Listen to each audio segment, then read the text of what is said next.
आज का टॉपिक है standard 10th maths chapter number 3 pair of linear equation in two variable exercise 3.1 question number 4 का सम number 2। तो last video में हमने क्वेश्चन 4 का सम नंबर 1 के देखा था। आज उसी को आगे बढ़ाते हुए हम क्वेश्चन नंबर 2 देखते हैं। तो क्वेश्चन नंबर 2 में क्या दिया, ध्यान दो जरा आप लोग। So which of the following pair of linear equation are consistent slash inconsistent, if consistent obtain the solution graphically. तो यहाँ पे हमारे पास कुछ इक्वेशंस है, हमको चेक करना है कि वो कंसिस्टेंट है या नहीं। अगर वो कंसिस्टेंट है तो हमको उसका ग्राफ भी बनाना है, और अगर इनकंसिस्टेंट हो तो ग्राफ बनाने की जरूरत नहीं है। तो क्वेश्चन नंबर 2 में हमको क्या दिया, देखो पहला इक्वेशन है हमारे पास x minus Y equals to 8, दूसरा है 3x minus 3y equals to 16। तो सबसे पहले मैं इक्वेशंस को स्टैंडर्ड फॉर्म में कन्वर्ट करेंगे, तो प्लस 8 आएगा तो क्या हो जाएगा minus, so x minus Y minus 8 equals to 0 पहला इक्वेशन, प्लस 16 आ जाएगा तो क्या हो जाएगा माइनस। अब चलो ये इक्वेशंस को स्टैंडर्ड फॉर्म में करा। अब हम लोग यहाँ पे क्या करेंगे, a1 b1 c1 a2 b2 c2 सबकी वैल्यूज फाइंड करेंगे। तो सबसे पहले देखो यहाँ पे हियर पहला जो इक्वेशन उसमें a1 की वैल्यू क्या होगा 1, b1 कितना होगा -1, c1 कितना होगा -8, a2 क्या होगा हमारा 3, b2 क्या होगा हमारा -3 और c2 क्या होगा हमारा -16। अब हमको यहाँ पे रेशियो लेना है, तो सबसे पहले यहाँ पे हम करेंगे a1 upon a2 that is 1/3। इसके आगे कोई कैलकुलेशन होगा नहीं। फिर होगा हमारा b1 अपॉन b2, तो -1 अपॉन -3, तो minus minus cut, so that will B 1/3। फिर हम करते हैं c1 upon c2 that is -8 by -16, तो minus minus cut 8/16, so it will be 1/2। तो here a1 upon a2 is equals to b1 upon b2 but not equal to c1 upon c2। अब जैसे अपने को पता है कभी भी a1 upon a2 equal to b1 upon b2 but not equal to c1 upon c2, तो ये क्या होता है inconsistent. So it is inconsistent. ये क्या बेटा हमारा इनकंसिस्टेंट। अब इनकंसिस्टेंट है तो यहाँ पे ये हमारा सम कंप्लीट हो जाता है, क्योंकि इसमें हमको ग्राफ बनाने की फिर जरूरत नहीं है। नेक्स्ट क्वेश्चन, अब देखते हैं क्वेश्चन नंबर 3। तो क्वेश्चन नंबर 3 में क्या है, यहाँ पे हमारे पास पहला इक्वेशन है 2x plus Y minus 6 equals to 0, दूसरा इक्वेशन है 4x minus 2y minus 4 equals to 0। तो सबसे पहले चेक करना है कि ये कंसिस्टेंट है या फिर इनकंसिस्टेंट। अगर कंसिस्टेंट होगा तो इसका ग्राफ भी हमको बनाना पड़ेगा। तो इक्वेशंस हमारे ऑलरेडी स्टैंडर्ड फॉर्म में हैं, तो हम लोग डायरेक्टली वैल्यूज ले लेते हैं। तो यहाँ पे a1 की वैल्यू क्या होगी 2, b1 कितना होगा हमारा 1, c1 कितना होगा -6, a2 कितना होगा हमारा 4, b2 कितना होगा हमारा -2 और c2 कितना होगा हमारा -4।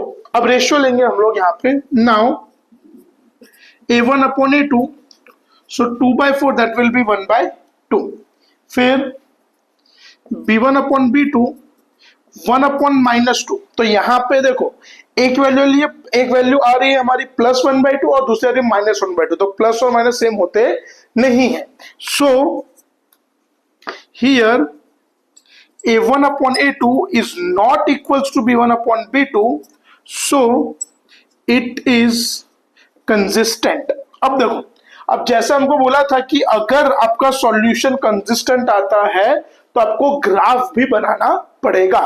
तो हम सबसे पहले ये दो जो इक्वेशंस है उसके हम 3 अलग अलग सॉल्यूशंस फाइंड करते हैं। तो पहला इक्वेशन क्या है हमारे पास 2x plus Y minus 6 equals to 0। तो हम लोग कभी भी सॉल्यूशन फाइंड करते हैं तो हम लोग यहाँ पे क्या करेंगे बेटा, कोई भी एक वेरिएबल को सब्जेक्ट बनाएंगे और दूसरे वेरिएबल्स की वैल्यू को सपोज करेंगे। तो मैं यहाँ पे y को सब्जेक्ट बनाता हूं। अगर y को बना रहा हूं तो बाकी के सारे टर्म्स वो सट जाएंगे। तो 2x प्लस -6 जाएगा तो प्लस, और प्लस 2x जाएगा तो -6 माइनस 2x। तो चलो यहाँ पे y हमारा सब्जेक्ट बना। अब हम लोग यहाँ पे x की कोई भी 3 वैल्यूज को सपोज करेंगे। क्या करेंगे हम लोग, x की कोई भी 3 वैल्यूज को सपोज, वो हमारी मर्जी हमको कौन सी वैल्यूज लेनी है। तो चलो पहली वैल्यू हम लोग लेते हैं 0, 1 और 2। कौन कौन सी वैल्यू लेते हैं हम लोग, 0, 1 और 2। तो सबसे पहले for x is equal to 0, तो y कितना होगा 6 minus 2x, so y equal to 6 into 2 into 0, तो 0 इंटू 2 0, सो 6 माइनस 0 तो 6। सो पहला solution set x comma y that will B 6, 0। तो चलो ये आ गया। अब दूसरी वैल्यू क्या लेनी है हमको 1 फॉर x इक्वल्स टू 1, तो y is equals to 6 minus 2x, तो जहां पे भी x होगा वहां पे 1 रखेंगे, 2 into 1, तो 2 1s are 2, 6 minus 2 that will be 4, so x comma y that is 1 comma 4, that will be 1 comma 4. फिर for x is equals to 2, y equals to 6 minus 2x, y equals to 6 minus 2 into 2, तो 2 2s are 4, 6 minus 4 that will be 2. अब ये जो values हमको मिली है, ये सारी values हम क्या करेंगे, ग्राफ में प्लॉट करेंगे। तो उसको प्लॉट करने से पहले हम लोग सेकेंड इक्वेशन का भी सॉल्यूशन बनाएंगे।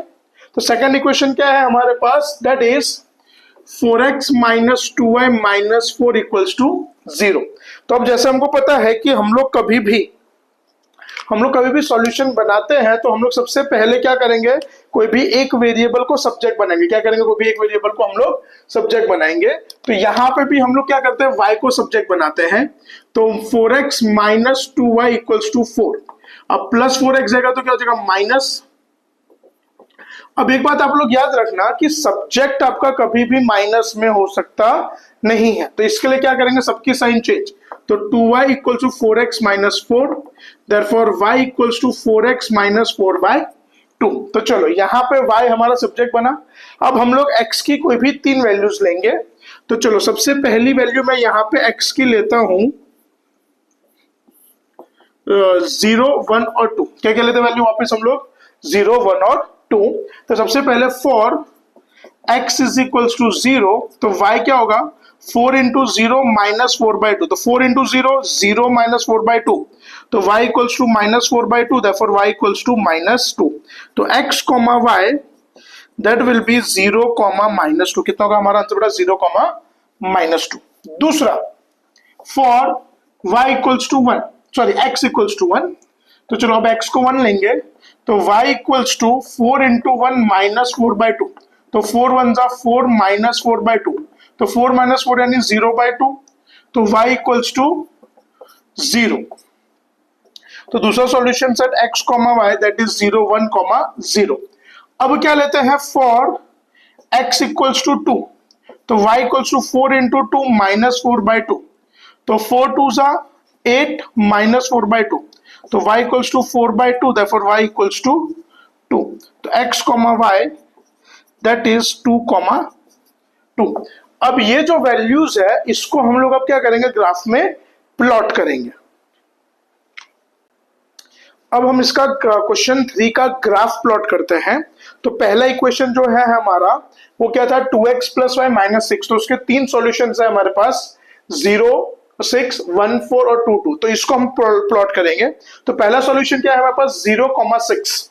तो x का 0 और y का 6, तो हमारा पॉइंट y एक्सिस पे आएगा। फिर x का 1 और y का 4, तो x का 1 ये रहा और y का 4 यहां पे आएगा।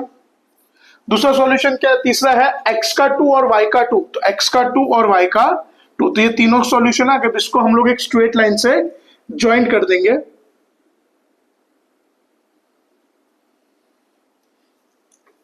आप लोग स्केल से करोगे तो आपकी प्रॉपर अच्छे से स्ट्रेट लाइन आ जाएगी ग्राफ पेज में।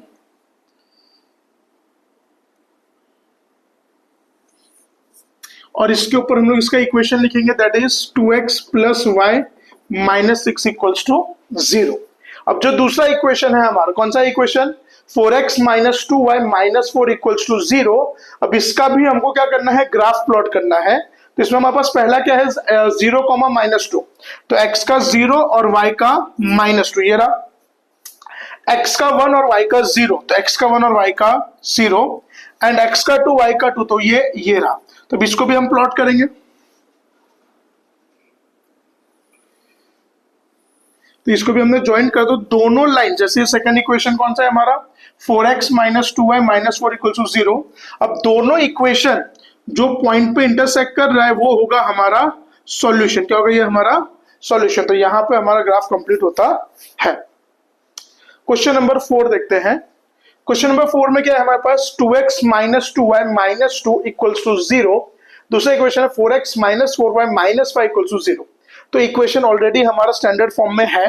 तो सबसे पहले हम लोग यहाँ पे a1 b1 सबकी वैल्यूज फाइंड करेंगे।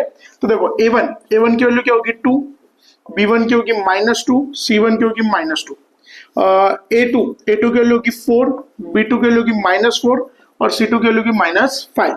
तो अब अपने इसका रेशियो लेते हैं। तो a1 upon a2 that will B 2/4, तो 2/4 that will be 1/2, b1 upon b2 -2 by -4, तो that will B 2/4 that is also 1/2। फिर हम लोग करते हैं c1 upon c2 that is -2 by -5, तो माइनस का 2/5। Here a1 upon a2 is equals to b1 upon b2 but not equal to c1 upon, तो यहाँ पे सो इट इज इनकंसिस्टेंट। ये क्या होगा हमारा इनकंसिस्टेंट। अब अगर इनकंसिस्टेंट है तो इसमें हमको ग्राफ प्लॉट करने की जरूरत नहीं है, ये सब यहाँ पे खत्म होता है।